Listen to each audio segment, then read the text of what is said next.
सरदार RP Singh, आपने general GD Bakshi को सुना, आपने साहनी साहब को सुना जो एक डायस्पोरा का पॉइंट ऑफ व्यू रख रहे हैं। सरदार साहब, मैं आपका पॉइंट ऑफ व्यू समझना चाहता हूं। सरदार आरपी सिंह।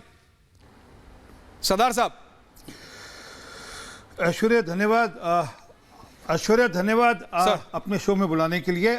मैं दो मूल बात बताता हूं, उससे आपको सारी बात स्पष्ट हो जाएगी ये बच्चे जाकर क्यों वहां गड़बड़ कर रहे हैं। पहली बात समझिए, जो पुनीत साहनी कह रहे थे सारे के सारे कैनेडियन सिख खालिस्तान के पक्ष में नहीं है, कुछ गिने चुने हैं। वो क्यों है? क्योंकि यहाँ से जब कोई रास्ता और नहीं मिलता तो अज़ाइलम मांगते हैं, अज़ाइलम मांगते हैं, वहाँ अज़ाइलम मिलता है। और जब अज़ाइलम मिलता है तो वो जो ISI एजेंट है उनको टैप करते हैं, उनको थोड़ी बहुत फंडिंग भी करते हैं, उनकी जो भी आर्थिक चिंता भी करते हैं, और बाद में उनका उपयोग करते हैं अपना एजेंडा लागू करने के लिए। आज वहाँ भारत के जो गैंगस्टर से वो आज जैसे कुछ साल पहले मुंबई के गैंगस्टर दुबई चले गए थे, वैसे पंजाब के गैंगस्टर सारे पंजाब चले कनाडा चले गए। वह गैंगस्टर ISI एजेंट और कुछ सिरफिरे जिनको खालिस्तान का एजेंडा अच्छा लगता है, वह लोग मिलकर ये पूरा का पूरा मशीनरी चला रहे हैं। और मेरा बड़ा स्पष्ट मानना है कि ये एक बिजनेस मॉडल है, ये पूरा व्यापारिक मॉडल है। ISI से फंडिंग होती है उन लोगों की, जो अज़ाइलम लेते हैं उनकी आर्थिक चिंता करते हैं, और फिर गुरुद्वारों पर जो पुनीत साहनी करते गुरुद्वारों पर कब्जा कर उनके जो गुरु की गोलक है उसका दुरुपयोग भी करते हैं। तो ये एक पूरा एक किस्म का बिजनेस मॉडल चलाकर भारत के खिलाफ एक प्रोपेगेंडा, एक मशीनरी चलाते हैं, और उसमें जस्टिन ट्रूडो जैसे लोग उसके अंदर आ जाते हैं, क्योंकि उनकी सरकार मिनॉरिटी गवर्नमेंट है।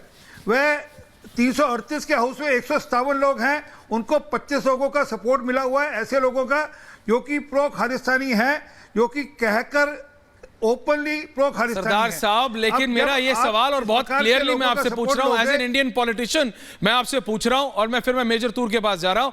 ये कोई रातों रात नहीं हुआ। जो पुनीत साहनी न्यूयॉर्क में बैठ के देख रहे हैं वो आपने और हमने पिछले 7, 8, 10, 15 सालों में नहीं, उससे पहले उसे हम ये देख रहे हैं जो मेजर तूर बता रहे थे, इसलिए मैंने रिक्वेस्ट किया उनको ऑडियो ठीक हो। सरदार साहब, पहले की सरकारों ने क्या ये देखा नहीं?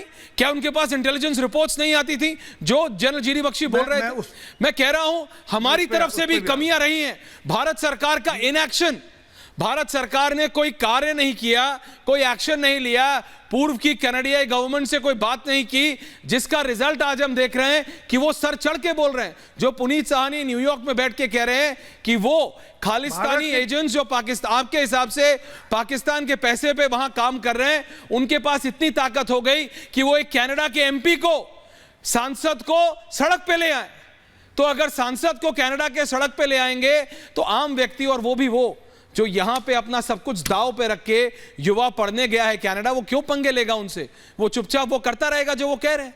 सरदार साहब, उनका भी व्यू पॉइंट समझिए। ऐश्वर्या, जो मेजर साहब बात बता रहे थे वो मैं उस बात को आगे ले जा रहा हूं। वो GBS सिद्धू को रेफर कर रहे थे, जो रॉ के अफसर थे, मिसेस गांधी के सिक्योरिटी में थे।